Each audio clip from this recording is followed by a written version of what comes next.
Welcome to The Thing About Austen, a podcast about Jane Austen's world. I'm Zan. And I'm Diane, and this episode, we're talking about Brighton.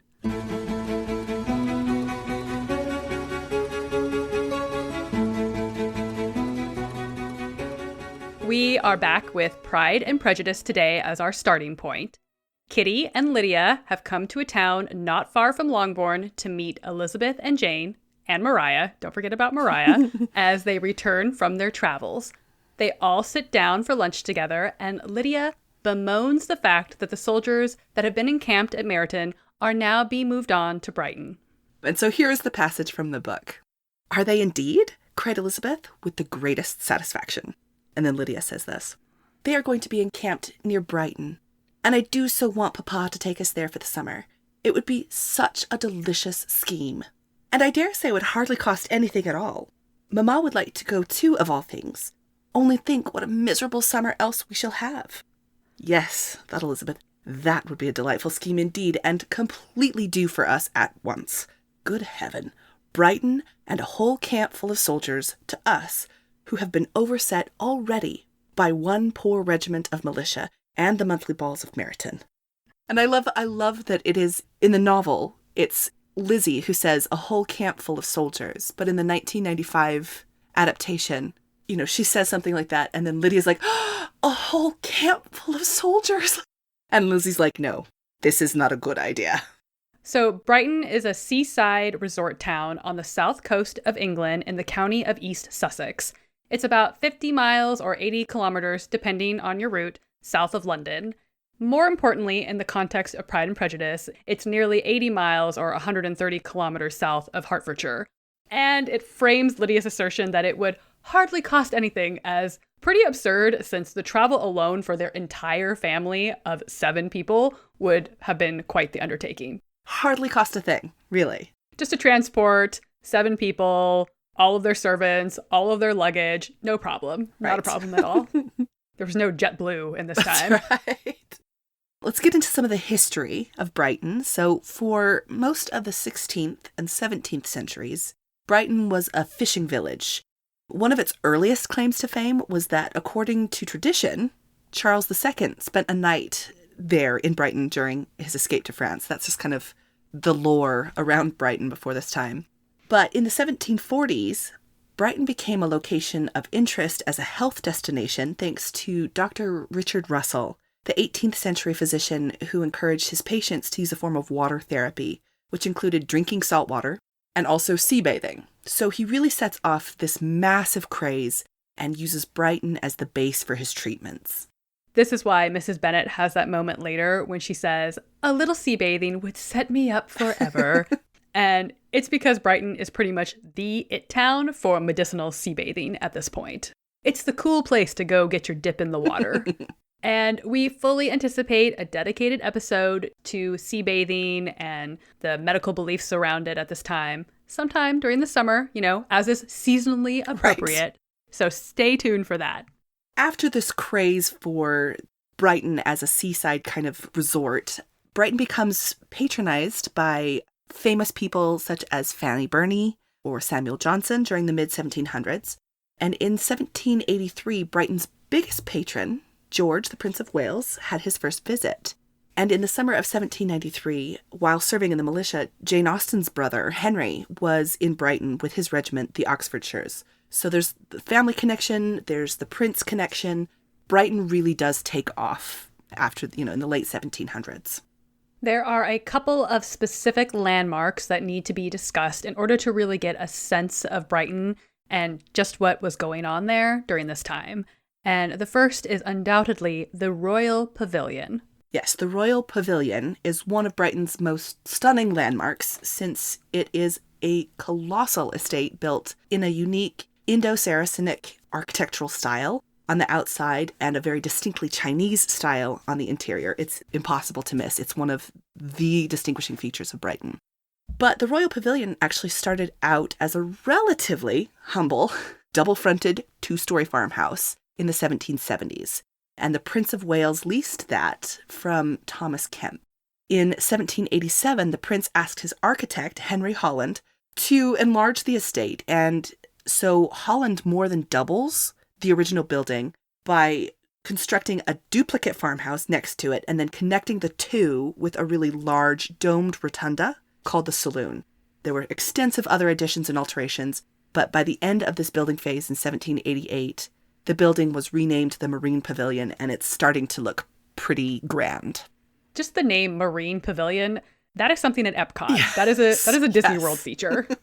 In 1801, Prinny, which was how George, the Prince of Wales, was known, came back to the project, expanding on interior decorations with Holland's guidance, as was one of Holland's colleagues, William Porten, who then started to take over.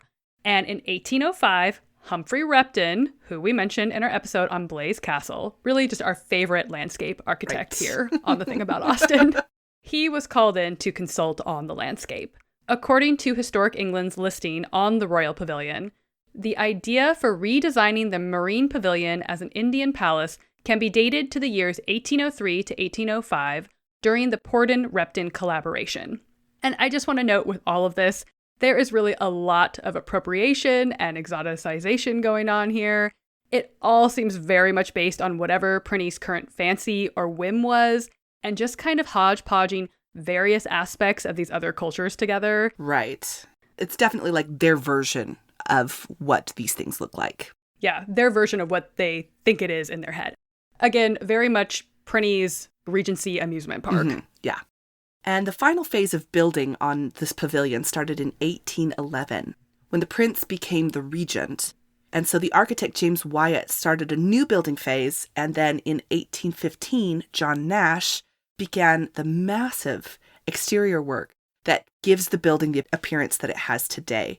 So according to the Royal Pavilion Museum, Nash superimposed a cast iron frame onto Holland's earlier construction to support a magnificent vista of minarets, domes, and pinnacles on the exterior. And no expense was spared on the interior, with many rooms, galleries, and corridors being carefully decorated with opulent decoration and exquisite furnishings. There is just no expense spared anywhere in this project. It's just over the top in every way conceivable. Because of all of this, the pavilion was hugely unpopular with the general public at the time and was seen as a giant waste of money, especially when it was needed elsewhere and there were ordinary citizens struggling to provide for their families. Robert Morrison notes in his book, The Regency Years, that the entire scheme provoked outrage, and to many, the pavilion quickly became the most potent example of how egregiously out of touch the regent was. Zing! Yeah. Yeah. Not big fans of Prinny. So we've been talking a lot about the architecture. So what does this have to do specifically with Austin and Pride and Prejudice? Well, during this time, the prince would host massive balls and gatherings that really epitomized his dedication to opulence, frivolity, and dissipation. And he was dedicated to those things. Really dedicated to these things. And as a result, Brighton, as a destination for the wealthy, was associated with this kind of social decadence, not making him super popular. Yeah. And in Heather Weiss's article that's titled, Brighton Possesses All the Requisites for Either Amusement or Dissipation, Frivolity in Jane Austen's Pride and Prejudice, delightful title, she writes that, and here's kind of an extended quote here, she says, a trip to Brighton would have very much resembled a trip to London, but with more emphasis on frivolous enjoyment than on the propriety of London. The revelry that characterizes Brighton also gives credence to Elizabeth's fears. While it is entirely plausible that Elizabeth's apprehension for Lydia's well-being at Brighton is connected solely to the presence of the militia there, it is much more understandable in view of the frivolity and dissipation that characterized the city.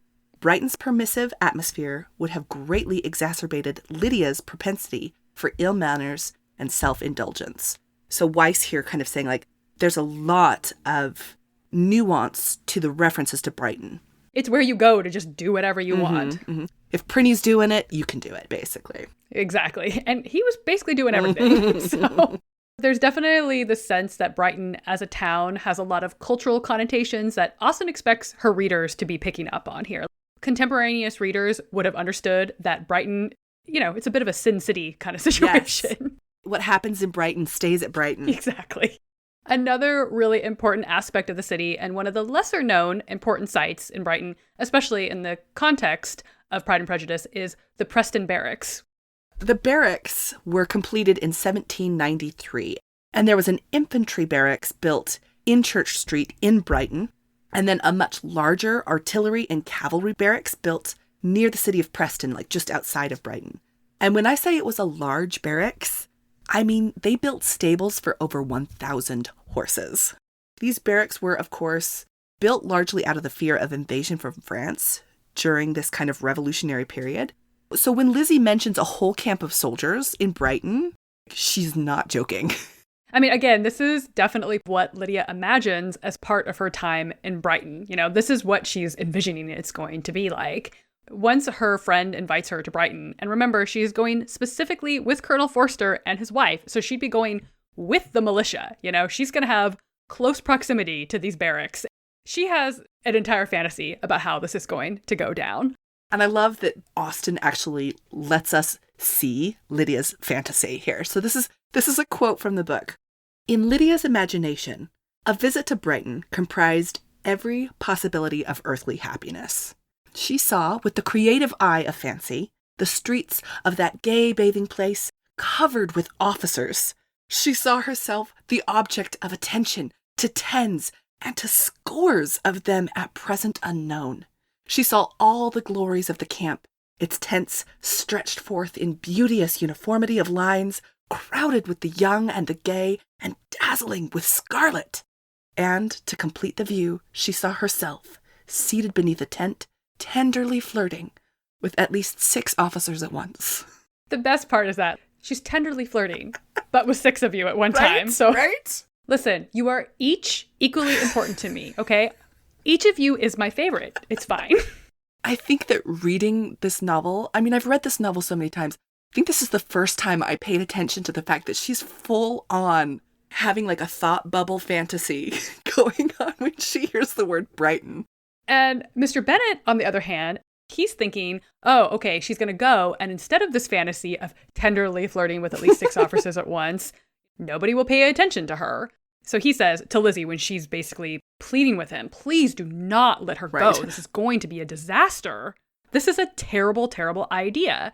And he says, with the foresight that he's so known for, at Brighton, she will be of less importance even as a common flirt than she has been here. The officers will find women better worth their notice. Let us hope, therefore, that her being there may teach her her own insignificance. Wow. Yeah. Mr. Bennet gets no prizes for parenting techniques here. Really? Not even a little bit. But again, it does at least demonstrate that all of the Bennets are perfectly aware of like the huge quantities of soldiers that are camped out in Brighton. And so he's just like, oh yeah, she'll get lost among the number. Just as everyone in this novel is aware, you know, Lizzie's aware when she's told they're going to Brighton, you know, like everybody knows what this means. There's a reason why Lizzie's worried about Lydia going to Brighton, because she's aware of what the scene is going to be like. And again, Austen's readers would have also been aware. Yeah. I think knowing this about Brighton, the context that, you know, of course it's the Prince Regent's playground, the fact that there are literally thousands of soldiers there, it just really is the powder keg that's going to set off the Lydia Wickham storyline. And I think that it's important context. And to see Lizzie and Mr. Bennet having the conversation that they do, again, the foreshadowing, we can pick that up as modern readers. We can get that. But then you put it back in this historical context and you realize that no, Lizzie is really worried and Mr. Bennet is really not paying attention.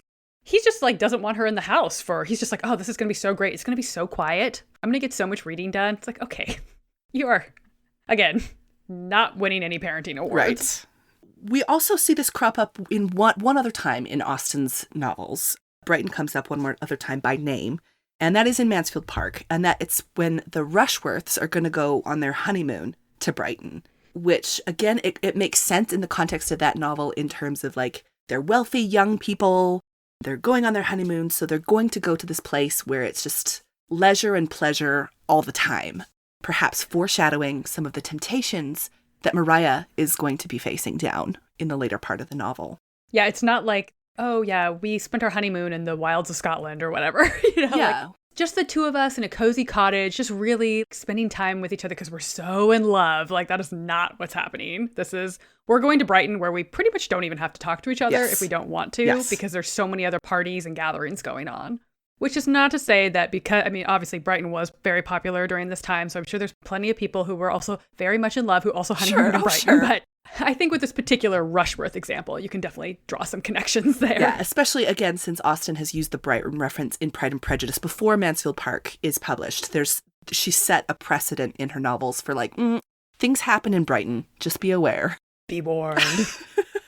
And Brighton is also a really popular setting in a lot of historical fiction, historical romance, since it was Prinny's favorite place. So that's where all the wealthy people gathered. Lots of shenanigans going down. So you definitely see it crop up as a setting in a lot of other books. Yeah, makes sense. It really does. I mean, need a plot point? Take them to Brighton. Exactly. So if you're interested in a look into the decorations, and specifically the chinoiserie that was used in the Royal Pavilion in the early 1800s, Jane Austen & Co. is hosting a free virtual Zoom session with Dr. Alexandra Losk on March 3rd, 2022. So that's the day that this episode is published. They usually post the recorded sessions on their website, which is www.janeaustenandco.org, all spelt out. So after the event, you can also be on the lookout for that recording. It looks like it'll be a fabulous exploration of the exported Chinese wares and their influence on the Prince Regent and the larger era. You can find us on Instagram at The Thing About Austen and on Twitter at Austen_things. You can also check out our website, thethingaboutausten.com, and email us at thethingaboutausten@gmail.com. We also appreciate everyone who has been clicking that 5 stars button and leaving us positive reviews on Apple Podcasts. We wanted to share this review from listener Genevieve in Australia, who says, "Love everything about this podcast. For Austen fans who know her work well, but want a little bit of depth, background, and quirky trivia about the period and the author, shared with humor, warmth, and brevity, which are all excellent traits. Thanks for producing it. Long may it continue." Oh, thank you so much. That is so kind. Stay tuned for our next episode, where we'll be talking about smelling salts with guest Dr. Emily C. Friedman. Thanks for listening. Bye. Bye.